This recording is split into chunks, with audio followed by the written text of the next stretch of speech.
Hey guys, welcome to the Liberal Hive Mind, a channel solely focused on exposing the abundant hypocrisy of the left. Joe Biden said the greatest threat to the homeland is right-wing extremism. Don Lemon has his infamous quote saying the exact same thing. The narrative is that the ultra-MAGA crowd is the most dangerous and most extreme organization in American history. Another infamous Joe Biden quote, which is fine. I mean, have the opinion you want, say what you want, but why is it that if the right is the most out of control, vile crowd, most prone to violence and extremist crowd, why is it that every single time the left doesn't get what they want, everybody braces for impact? Brace for impact, folks. Nikes and flat screen TVs are going to be flying off of store shelves and not being legitimately purchased, if you catch my drift. Windows are going to be smashed, buildings burnt down to the ground, and threats of violence and intimidation are going to ramp up every single time like clockwork. It's the easiest prediction to make because we see it over and over again. And of course, this time is no exception, as left-wing terror groups are really unhappy that they didn't get the chicken tendies that they wanted from the Supreme Court of the United States. And well, the threats of violence have already started. We now have leaked audio from a left-wing extremist group connected to many acts of vandalism and violence. So let's continue to go after this ridiculous left-wing narrative, friends. So we've got some stuff to get into. Let's roll the tape. Alright, friends, so you know that concept that we've been mentioning a whole lot lately? The idea of feeling emboldened, how the left feels as if they can do anything and get away with it? Well, again, it's because they kind of do. Where has the FBI been when it comes to countering these left-wing extremist organizations? Nowhere. And that's why these organizations are so comfortable to issue calls of violence constantly whenever they don't get what they want. Here's the leaked audio that's making the rounds right now from the Jane's Revenge militant group.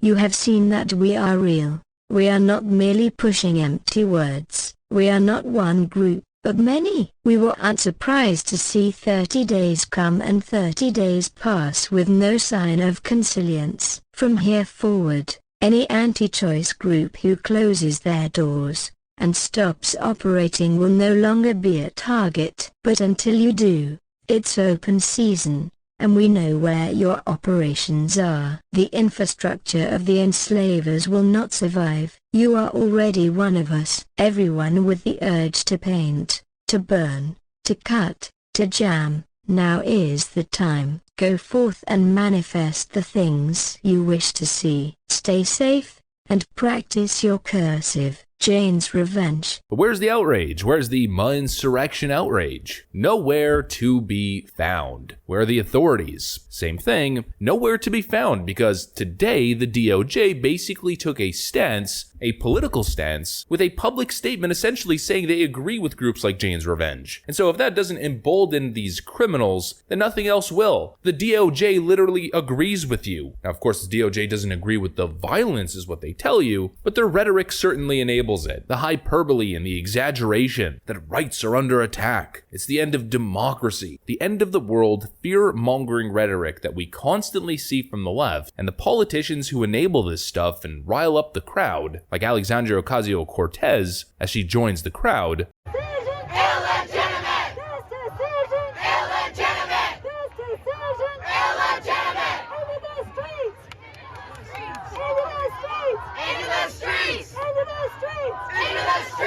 You notice how she stopped for a second and was thinking, well, maybe I shouldn't, and then immediately does. Or like Maxine Waters. You see this turnout here? You ain't seen nothing yet. Women are going to control their bodies no matter how they try and stop us. The hell with the Supreme Court. We will defy them. Women will be in control of their bodies. And if they think black women are intimidated or afraid, they got another thought coming. Black women will be out in droves. We will be out by the thousands. We will be out by the millions. We're going to make sure we fight for the right to control our own bodies. Thank you. Hello, everybody.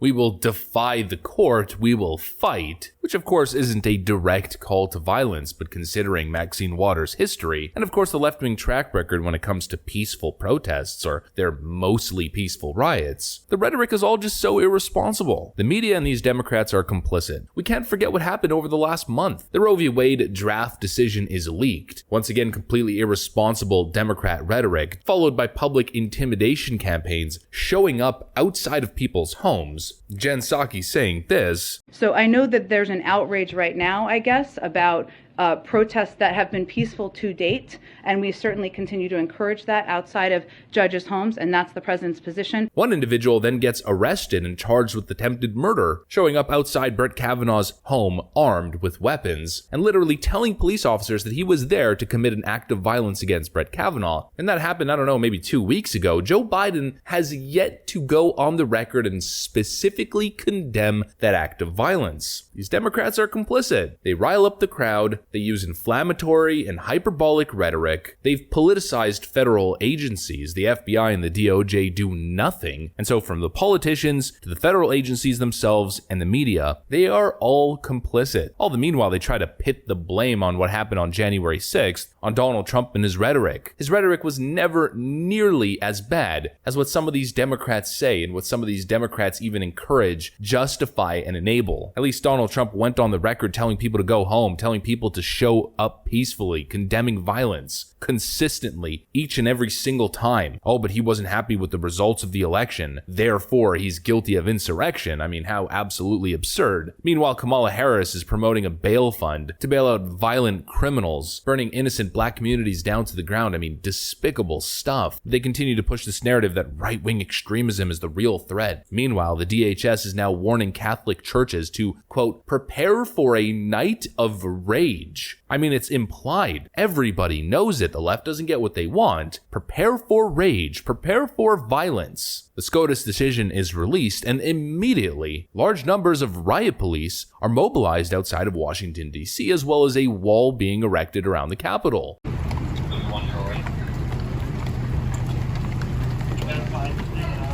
Really makes you wonder now, doesn't it? This is what happens when lefties don't get what they want, and it's time to prepare for their outrage and outcry and violent reactionary tactics. But apparently, on January 6th, when the greatest domestic threat to the homeland was planning a protest on the Capitol, a wall was not erected, National Guard troops were refused by Nancy Pelosi, and the doors were opened allowing people in. Which one's the real threat of extremism and political violence and intimidation? Not to mention, what I'm showing you guys is just the tip of the iceberg. I have a whole lot more here on my screen, which I'm just unable to show you guys. The vile, despicable, objective calls to violence are everywhere on Twitter. It's not something that I have to convince you that I have on my internet tabs here open as I'm recording this video, because you guys know it exists. I mean, it's literally everywhere. Obviously, I can't show you some of this stuff because it's just not YouTube friendly, but it's constant. Direct calls to violence, direct calls to destroy, to burn, and in many cases that we've been seeing recently, direct calls to go after public figures, how can I say this without flagging the algorithm, in an attempt to take their lives. Direct calls out in the open, for them morally justified, because they've been so convinced by all of the hyperbole and all of the rhetoric that the ends justify the means, and that they're somehow fighting against some grave injustice and some tyranny, fighting against an existential threat. And so I ask the same question as I asked in the intro. If the right wing is so prone to violence and so extreme and such a domestic threat, then why is it every time right-wingers don't get their ways, they move on and try to mobilize democratically, yet every single time left-wingers don't get what they want, it's a summer of rage or a night of rage. Brace for impact. Riots are coming. It's like I always say, folks, it's nothing but projection. Everything the left tries to project on the right, all the fear-mongering, all the accusations, the pointing of fingers, is always more true about them than it ever was about the other side. And when it comes to extremism and political violence, that's probably one of the biggest hypocrisies. But that's the video. Hopefully you guys enjoyed it. I'm gonna get back to work. Thanks for watching, and I'll see you on the next one.